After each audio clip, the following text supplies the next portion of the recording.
Olá, você é nosso convidado para acompanhar agora uma conversa com o senador Armando Monteiro, que está relatando na Comissão de Constituição e Justiça o Código de Defesa do Contribuinte. Senador, muito obrigada pela sua presença aqui no nosso programa. Eu começo a nossa conversa perguntando uma coisa para o senhor. Em algumas culturas, como por exemplo na americana, a gente vê que o cidadão vê no seu papel de contribuinte uma atitude cidadã e tem uma relação diferente como o seu dinheiro é aplicado nessa relação com o Estado, como contribuinte.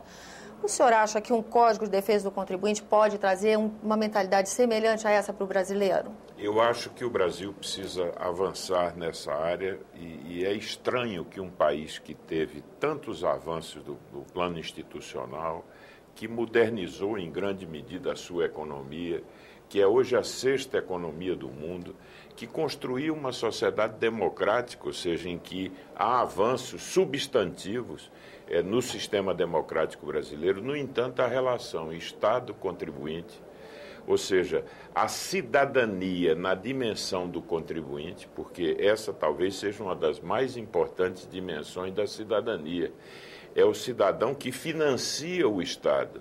Portanto, era justo que o Estado pudesse olhá-lo como alguém que tem e que merece o respeito do Estado. O Estado se funda nessa relação de confiança entre o cidadão e o pacto no qual o Estado se assenta. Infelizmente, no Brasil, nós ainda vivemos um processo de uma relação extremamente desequilibrada, o Estado cheio de prerrogativas em face do cidadão e o cidadão desprotegido em face do Estado. Portanto, é preciso avançar na construção de um novo marco legal nessa relação. E isso diz respeito ao próprio estágio civilizatório do Brasil. E é preciso, então, que avancemos. Eu acho que o Código de Defesa do Contribuinte é uma boa oportunidade de nós estabelecermos um novo padrão de relacionamento entre o Estado e o cidadão contribuinte. Como é que se constrói um código desse? O senhor, mais ou menos, é a partir de um projeto, que é o da senadora Cátia Abreu. Nesse projeto está mais ou menos elencado o que seriam as distorções que deveriam ser corrigidas. E uma regulamentação para isso? É verdade. Nós temos aí um amplo conjunto de propostas que estão contidas nesse código, que, por exemplo, fixam a necessidade de que haja mais clareza nas normas tributárias, que se possa disciplinar melhor as obrigações acessórias que são impostas ao cidadão, que haja mais transparências e mais informações na relação com o próprio contribuinte, que se possa conhecer, por exemplo, a carga tributária na sua verdadeira extensão. Por exemplo, o Brasil é um país cujos impostos estão predominantemente embutidos no preço dos bens e das mercadorias que nós consumimos, e muitas vezes o cidadão não conhece, não sabe o que é que está pagando de tributos. E mais ainda, o cálculo das alíquotas nominais não corresponde às alíquotas reais. Nossa, porque o cálculo é feito por dentro, ou seja, uma alíquota que nominalmente é de 17%, como você calcula o imposto sobre a base do outro tributo, essa alíquota verdadeiramente é muito mais alta. E também há uma dimensão que toca especialmente, não apenas ao cidadão, mas à empresa contribuinte, que é o processo de compensação tributária, que é extremamente desigual. Quer dizer, quando o cidadão deve ao Estado, ele é alcançado de forma muito rápida. Quando o Estado deve ao cidadão, você não tem sequer a possibilidade de promover uma compensação imediata através de outros tributos.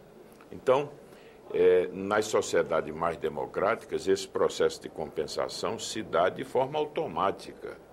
Portanto, nós precisamos avançar muito nessa relação e acho que o Senado Federal deve dar uma contribuição na medida do possível, quer dizer, fazendo com que essa matéria avance nessa casa, já que ela esteve já em discussão aqui no Senado no século passado e urge, portanto, que retomemos esse tema. E lá na CCJ, a nossa primeira ideia é promover uma audiência pública, ouvindo especialistas, renomados especialistas, e também promovendo, quem sabe, um seminário internacional para conhecer um pouco aspectos da legislação comparada, para mostrar que, infelizmente, no Brasil, nós estamos muito atrasados nessa relação. De qualquer forma, o amadurecimento dessa questão acaba estimulando também o debate em relação à reforma tributária? Seguramente, essa questão é uma questão que envolve, de qualquer forma, que interessa na discussão da reforma tributária, porque é fundamental que o cidadão, que o contribuinte tenha, vamos dizer, assegurados os seus direitos, que tenha mais informações e que, portanto, tudo isso contribuirá para que possamos construir também um sistema tributário mais equilibrado e que seja efetivamente funcional para uma sociedade que está no estágio em que nós nos encontramos. Senador, nesse ano que nós temos eleições, então a perspectiva de que o segundo semestre vai estar com a casa mais esvaziada, uma vez que os parlamentares vão estar em ação nos seus estados, né?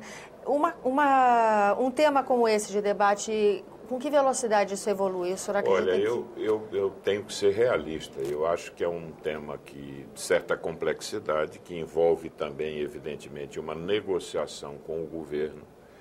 E há uma tramitação também em várias comissões aqui da Casa. No entanto, o que nós pretendemos é ver se podemos pactuar com o Colégio de Líderes algo que nos garanta efetivamente um rito mais rápido na apreciação dessa matéria. É evidente que não é algo fácil, mas eu acho que é algo que nós devemos tentar no interesse do país. Tá certo, senador. Eu agradeço a sua presença aqui no nosso programa. E a você que nos acompanha também, muito obrigada pela atenção.